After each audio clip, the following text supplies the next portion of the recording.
The crimes, the criminals, why did they do it? Who got hurt? Did they meet justice or commit the perfect crime? You'll find all the clues at Jim Harold's Crime Scene. Welcome to the Crime Scene. I am Jim Harold and so glad to be with you once again. And I think we have a first on the show. We've been doing this show for several years. And the first time we have a father-daughter team on, and very accomplished they are. We're talking about Blaine Pardoe and Victoria Hester. We're going to be talking about their new book just out, A Special Kind of Evil, shedding light on the horrific Colonial Parkway serial killings, and it's out by Wild Blue Press. Blaine Pardoe is a New York Times best-selling and award-winning author of numerous books in the science fiction, military nonfiction, true crime, paranormal, and business management genres. He's appeared on a number of national radio and TV shows to talk about his books. He's also been a featured speaker at the U.S. National Archives, the U.S. Navy Museum, and the New York Military Affairs Symposium. He has won various awards. So glad to have him with us. His books have been mentioned on the floor of the U.S. Congress and have been printed in 6 languages, and he's recognized worldwide for his historical and true crime works. His daughter, Victoria Hester, in her own right, is a New York Times best-selling author. She became one in 2014 for her first true crime work in The Murder of Maggie Hume, their first collaboration with her father, Blaine. She's a 2-time winner of the Michael Carr Award for her work in nonfiction. We're glad to have them both with us to talk about this chilling case. Blaine and Victoria, welcome to the program today. Thanks for having us. Yeah, thanks for having us. So this book, the title, A Special Kind of Evil, the Colonial Parkway Serial Killings.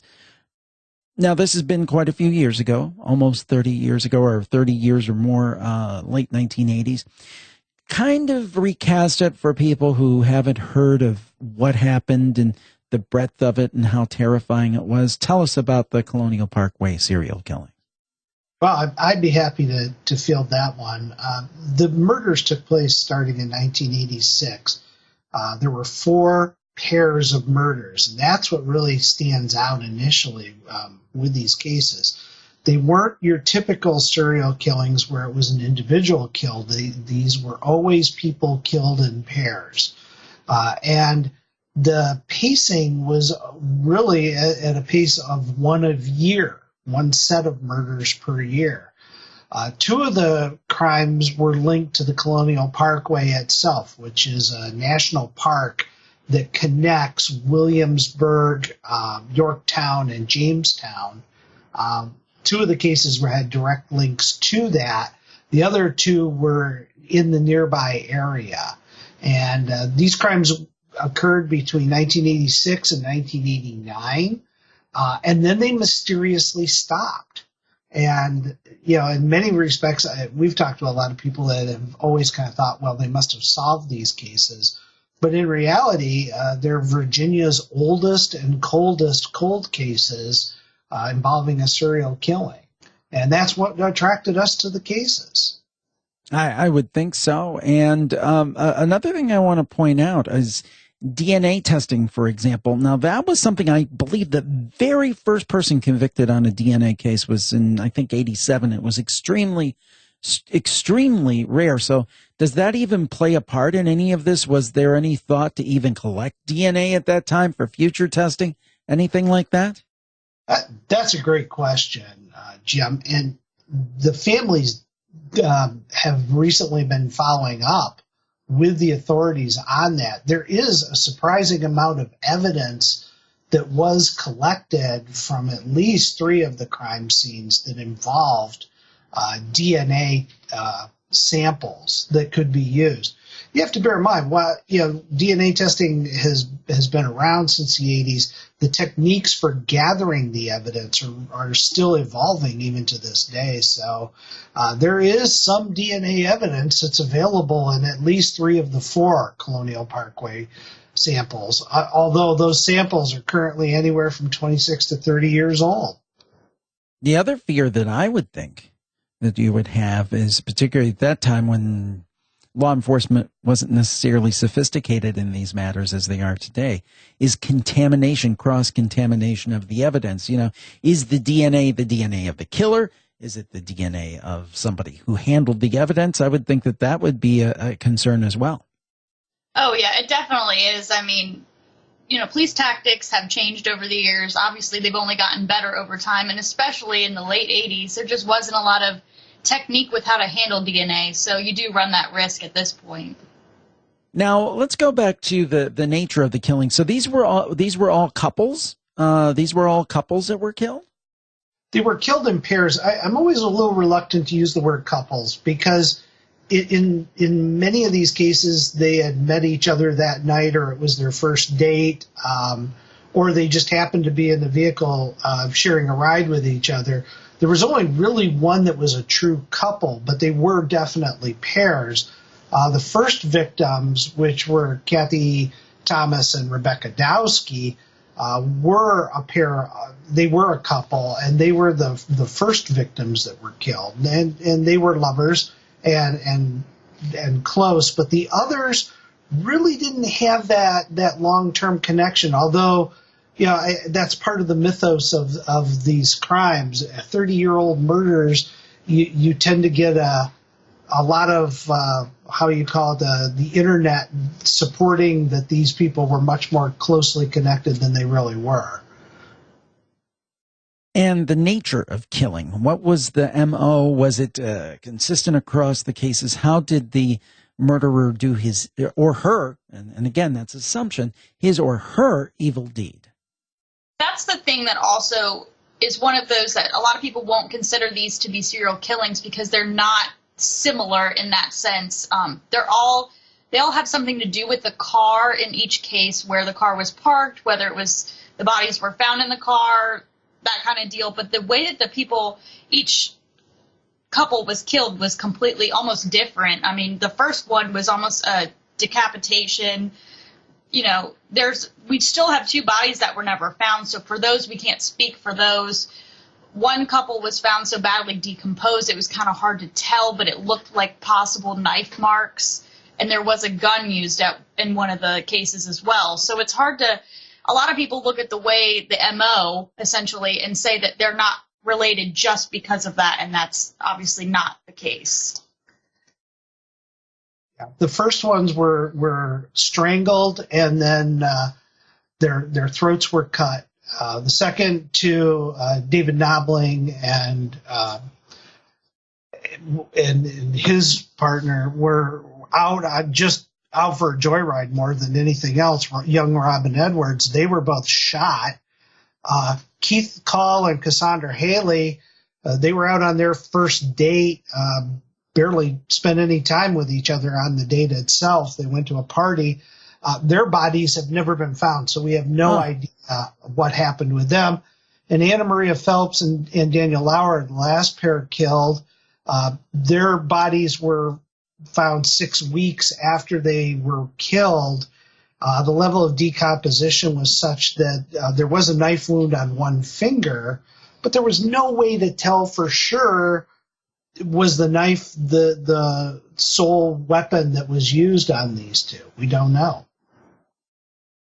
And in terms of law enforcement at the time, I mean, was this kind of a cause celeb? Was this a huge deal in the area? Was there a lot of publicity? I know you mentioned before there was some reluctance to call these serial killings. How did it play out in the media when it happened? Well, it's very interesting. When the first pair happened, it was quite sensational. There just aren't a lot of murders that take place on federal land, period, outside of Indian reservations, etc. So to have something happen in a national park is a big deal. The Park Service definitely in the press downplayed this throughout the entire time. With the second set of killings, they were separated by several miles from the Colonial Parkway. There wasn't really a connection. It wasn't until the third disappearance of Keith and Cassandra, where the car was found less than a mile from where the first killings took place on the Parkway, that the press and the authorities started to say, okay, what we've got here is something that's connected. And they started really taking a look at. I'll never forget one of the profilers that looked at the case said, when you look at these crimes compared to all the other crimes that were unsolved, the odds of these not being connected, you had a better chance of winning the lottery than these not being related to each other. Now, the victims, I mean, these were, I think, young people in general in the prime of life, and it sounds like some of them were very accomplished. Or tell us about the victims, because it's very sad when you think about these people who might have lived out their lives, and who knows what they would have contributed both personally and professionally. Tell us about the victims. Kathy Thomas was a graduate of the U.S. Naval Academy, and the second class to graduate women from the Naval Academy. Had been an officer, in the Navy, and had recently become a stockbroker in the Virginia Beach area. Rebecca Dowski came from a very prosperous family in Poughkeepsie, New York, and was going to school at the College of William and Mary to secure a business degree. Victoria spent a lot of time with the Nobbling family and the Edwards. She can best guess those. David Nobbling was 19, so he was just out of high school. He had just gotten a new job like 2 weeks prior to his death. He had actually just found out he was going to be a father to his pregnant girlfriend basically weeks before he was murdered. And then the girl he was with, Robin Edwards, she was only 14 years old. I mean, that's extremely young. I mean, didn't even get to really live her life at all at that point. And then Keith Call and Cassandra Haley were both, college age, just, tried. Yeah, and when you look at Anna Maria Phelps and Daniel Lauer, Anna Maria was dating Daniel's brother, and they were simply going back to Amelia County to get some clothes so that they could, Daniel could move in the beach with his brother and his girlfriend. And they were both very young, so the range of this goes anywhere from 28 years old all the way down to 14 years old. Yeah, very sad, very sad. Now, when we get back, I want to talk about who are some thoughts about the kind of person. I'm not asking you to name anybody specifically, but maybe we could take a look at what kind of person would be capable of this, who might have some kind of twisted motive, who might be the killers or killer behind the Colonial Parkway killer. Our sponsors are Wild Blue Press, publishers of books, ebooks, and audiobooks in several genres. Wild Blue Press is running an extravaganza contest and giving away 5 books, ebooks, or audiobooks of your choice, as well as a free Kindle. 2 winners will be selected based on the quality of their answers to the questions on the quick survey. 2 contest winners will each have their choice of 2 of the following. 1, 5 signed copies of Wild Blue Press paperbacks. 2, 5 ebooks. 3, 5 audiobooks. 4, an Amazon Kindle. To enter the contest, go to wildbluepress.com/survey. That's wildbluepress.com/survey. Thanks, Wild Blue Press. We're back on the crime scene. We're talking about a decades-old unsolved serial killing, the Colonial Parkway serial killings. And we have 2 great guests, authors of a new book on that subject, A Special Kind of Evil, the Colonial Parkway serial killings, Blaine Pardo and Victoria Hester. Blaine and Victoria, are there any kind of thoughts? I know that the crime isn't solved, but are there any kind of thoughts or theories as to the kind of person or persons who could have done something like this? Yeah, we've spoken with the person that started the Virginia State Police behavioral profiling unit and who worked these cases. He is firmly of the belief that we're dealing with 2 people that commit these crimes, a dominant personality and a submissive personality.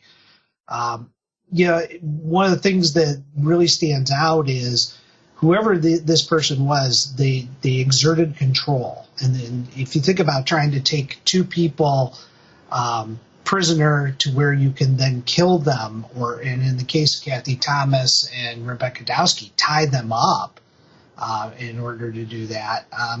you really have to exert an extreme amount of control. And this person, I think the people we're looking for, if it is a pair, and I'm not 100% personally convinced it is, you're looking at someone who exerted a great deal of control. Almost every profile that I've seen about this and in interviews that we've had with folks in the FBI is whoever this individual is, they most likely either were a member of law enforcement or they impersonated a member of law enforcement. In some of the cases, the glove boxes are open and the driver's side window is half down. So it looks like somebody was pulling out their driver's registration. It looks like they were approached by someone who may have just had nothing more than a flashlight that created that illusion. But to me, it always seemed like it was a person of authority.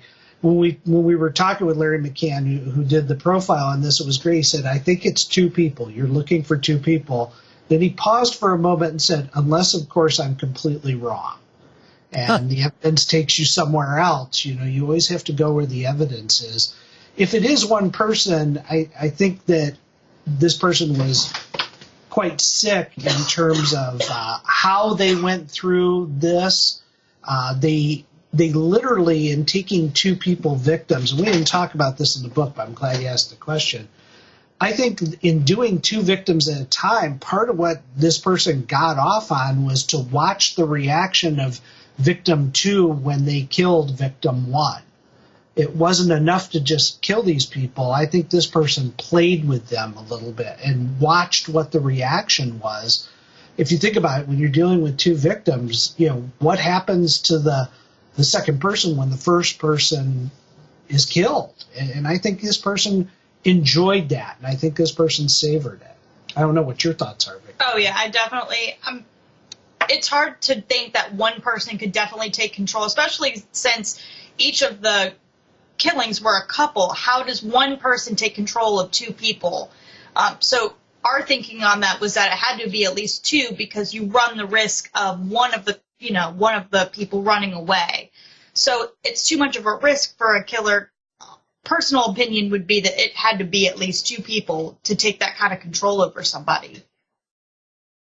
That's where his co-authors don't 100% always agree with each other. It's kind of the give, even when it's family, there's give and take. That's great, and I think that would make a stronger book too, as well. And the thing that you brought about the reaction of victim 2 to the death of victim 1, boy, that would have to be horrible, because you have the sheer terror of seeing anybody killed, a few feet from you, or maybe even closer. Second of all, you have the wrapped up of, ostensibly, at least in some of these cases, people were really close with the other person. So it's, so-and-so is dying. What a horrible thing, the loss. And then the realization that this person is going to kill you too.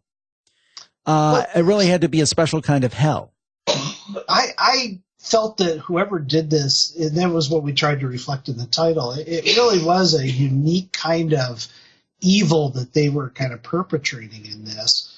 And to me, what also the control factor, one of the things that you notice when you visit these sites, the geography itself, the lay of the land, the Colonial Parkway is kind of a tunnel through the trees. When you go out to the site in New Kent County where Anna Maria Phelps and Daniel Lauer are found, it's a logging road that has the exact same feel. When you go out to Ragged Island where David Knobling and Robin Edwards were, it's the exact same thing. The geography was part of the control.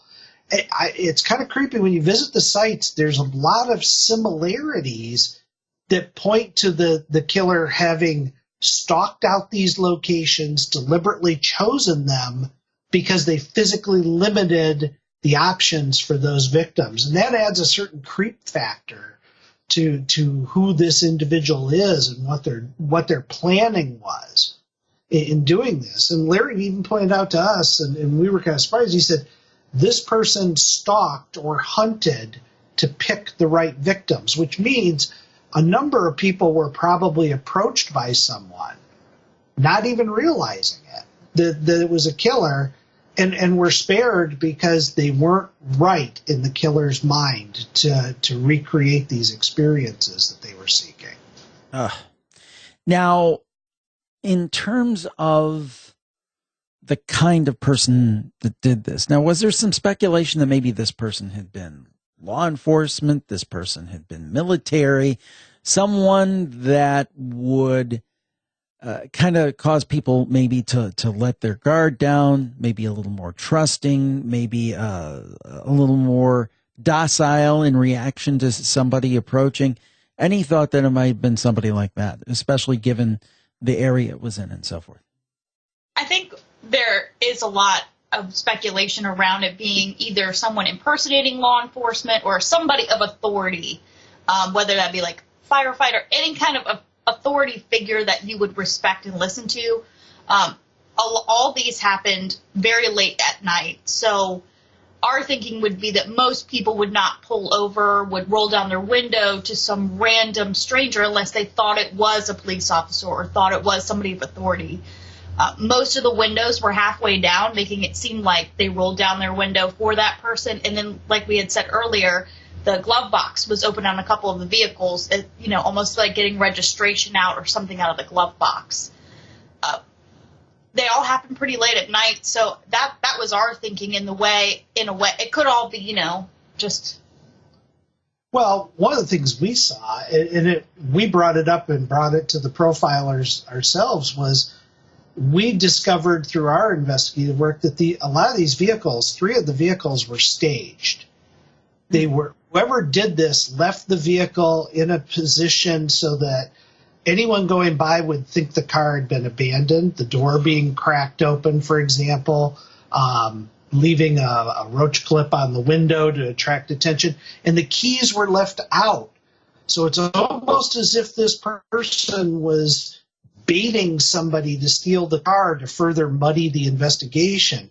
In the back of my mind, that points to someone that's in law enforcement that knows that that's going to be an issue. I don't think most serial killers would take the time to plan that out. But this killer was a plotter. This killer stalked his victims, and this killer planned the exact area where he committed those crimes, he or they, of course. So, the families, I mean, you read these stories about families where they've had a person close to them. Maybe it's parents, maybe it's a spouse, potential spouse, whatever, boyfriend, girlfriend, wherever it might be. And they're still 20, 30, 40 years later. It has kind of ruled their lives, and they're still kind of waiting and pining away that there'll be some kind of closure, some kind of solution. Did you find that to be the case with these poor folks? Oh, yeah. We reached out to all the family members of each of the victims. We were able to speak to 7 of the 8 victims' families. We didn't come across a single family member that didn't want this solved, that wasn't something they thought about every day, that, haunted them in the sense. They all want it solved. They all want justice for their loved one. Yeah, there are 2 things that really came out, I think, discussions with family members. This has become generational.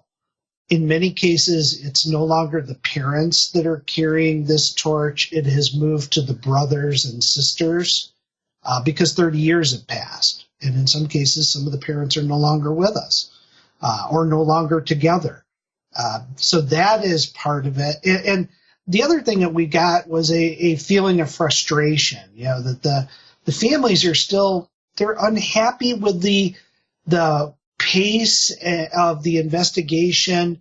And the one thing that seems to help are things just like this show, where the publicity seems to drive the focus of the investigation. So, they are frustrated that things aren't moving fast enough. And after 30 years, what they want is, before they go, for some sort of closure on this. Do you think it's possible? Do you think, I always wonder, and occasionally you will hear of it, but do you think that maybe actually there could be a significant enough break to solve at least one, if not all, of these cases? Well, we were declined interviews directly with the FBI and Virginia State Police. They always do the same thing, citing it's an open case, the investigation's underway, etc. We have talked to some of the family members. who have said that they know that DNA samples in 3 of the 4 cases are there, and that some degree of testing may be occurring or at least being considered around some of the current evidence. But they're not really, they don't have a lot of the detail of that. And that's law enforcement keeping kind of the families at an arm's length at this. Personally, I think it can be solved. I think one of your listeners or someone in the area, they've never had the whole story of these cases kind of pulled together in one place. I think it's going to trigger some tips. We've had some tips come in already since the book has come out that we've turned over to law enforcement. So someone out there knows something. They don't know what they know, or they saw something, it didn't make sense at the time, but this may bring it into focus. I think that these cases are solvable, and I think that we're going to see some sort of resolution, and I hope it's soon. If somebody did know something, even if they didn't realize they didn't know it, how could they get in touch? I mean, who would they approach? Is there a website, or how would they go about letting their tip be known? Well, it's amazing the number of people that have come to Victoria and I over the years on the cold cases we've written about. They'll come to us before they come to law enforcement. I'm open to that. My email address is bpardo870@aol.com. If they want, they can simply contact the FBI directly or the Virginia State Police. The 2 agencies share information on these cases. Even though they're in multiple jurisdictions, they do share information. Or they can go on the Facebook page. There's a Colonial Parkway killer page, and if they want to post there, somebody who's a member of one of the families will reach out to them, I'm sure, to engage with them and get the details of what they know. And just to let people know, Blaine's last name is spelled Pardoe. So if you use that email address, you would use that spelling. Now, in terms of this, more of a general question, but specifically about this. Now, the book is entitled A Special Kind of Evil, and there's always kind of this debate when you talk about serial killers. Are they, quote, evil, or are they insane?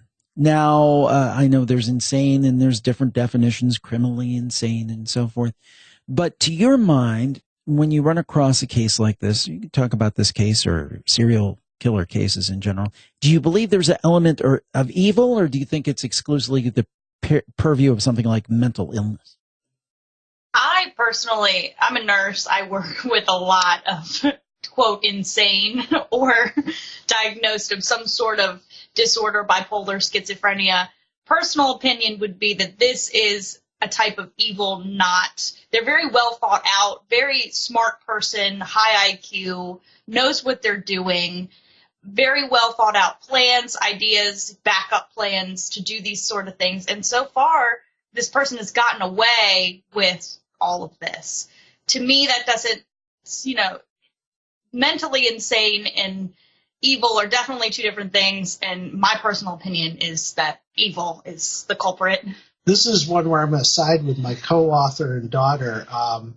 This person stalked out these locations, picked their victims carefully, staged the vehicles. This isn't the act of somebody that's mentally unbalanced. This is somebody that is enjoying the thrill of this hunt.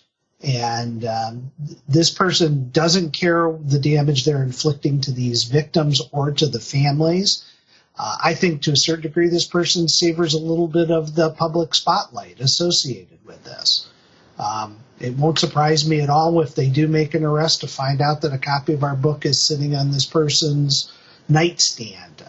I think this person wants to know and wanted to recreate these experiences over and over and over again, and picked locations that allowed him or them to experience that feeling that they got off the first ones over and over again. So to me, this is an evil person. It's a hideously evil person. What are the thoughts to why this stopped? You have these 4 sets of victims, extremely tragic. But if this person was so hell-bent on having this repetitive experience, why didn't they keep going? Any thoughts?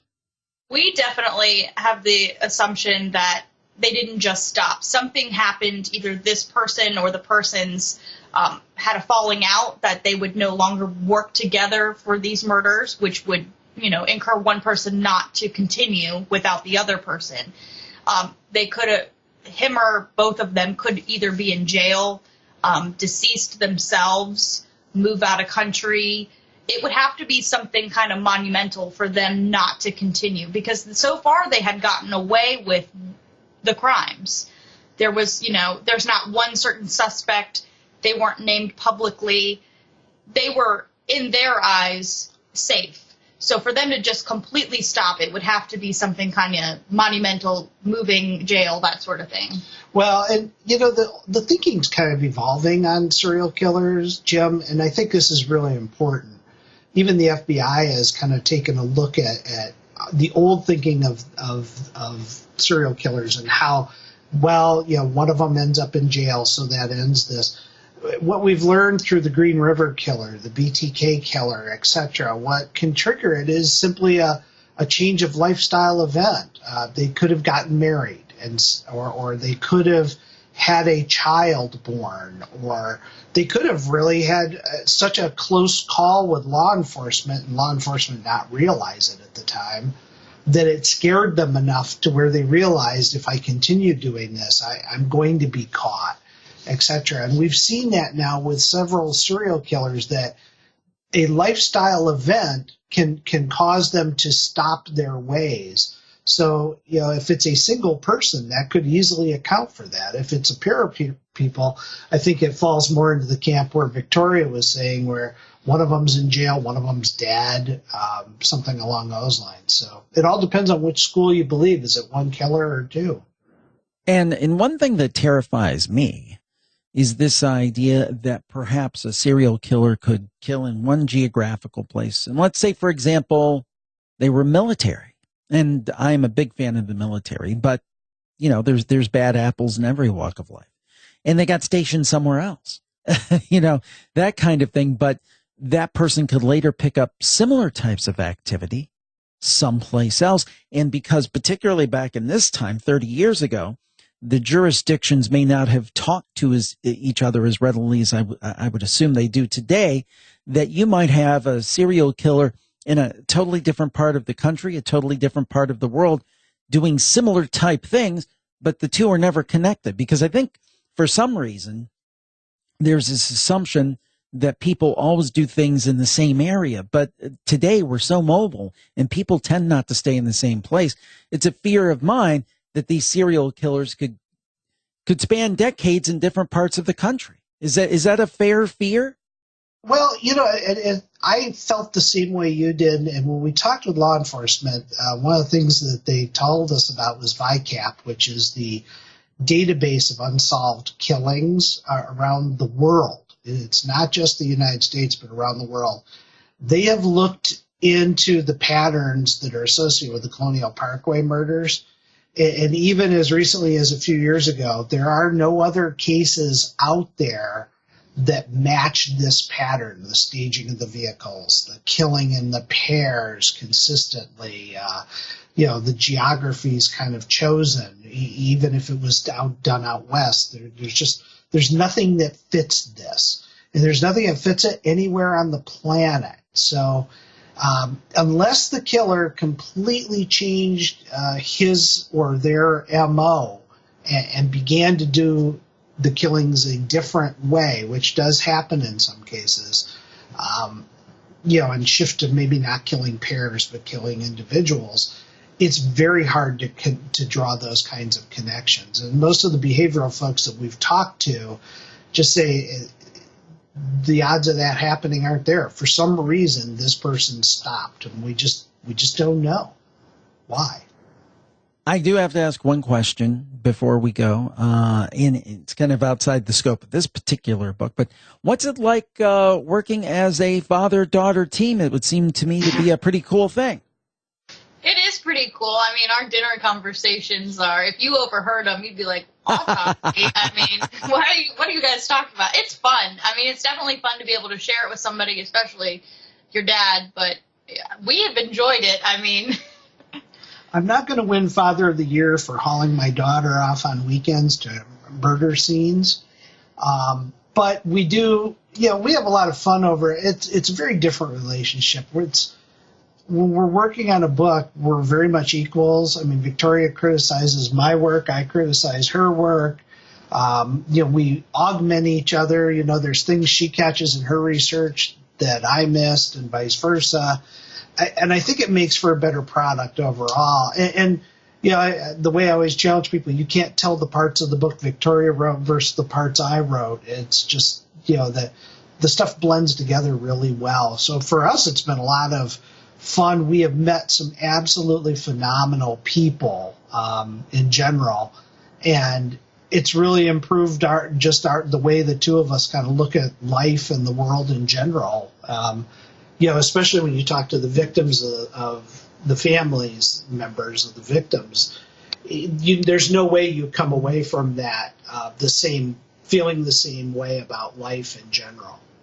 And another thought I had, and I don't know if you interview them together or so forth, but the fact that they know that you are working as a father-daughter team, I would think would open them up to give you some insights maybe they wouldn't if you were just a single journalist on this, because they kind of see that family component between you, and maybe that makes them feel you're more empathetic. I would think that you might get some insights you might not get otherwise. We were surprised, especially when we met the Healy sisters.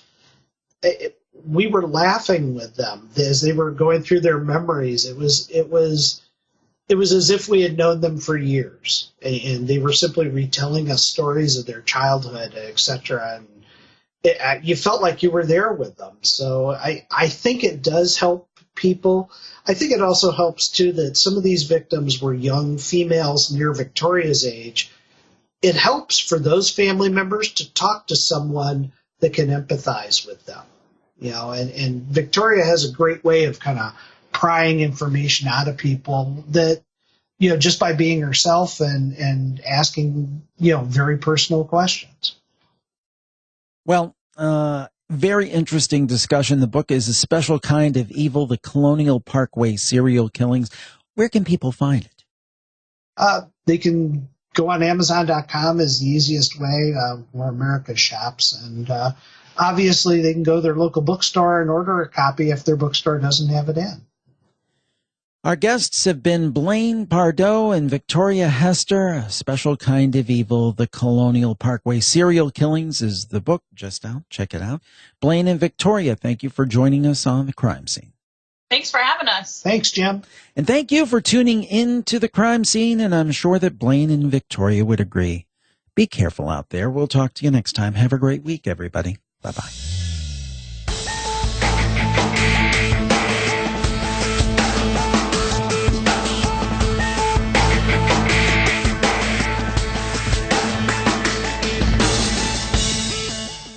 In the interest of full disclosure, this week's show was sponsored by Wild Blue Press and coincidentally featured a Wild Blue Press book in an interview conducted before there was any ad relationship. The choice of books and authors featured on Crime Scene is a totally separate editorial function distinct from sponsorships. Just wanted you to know. Thanks for listening.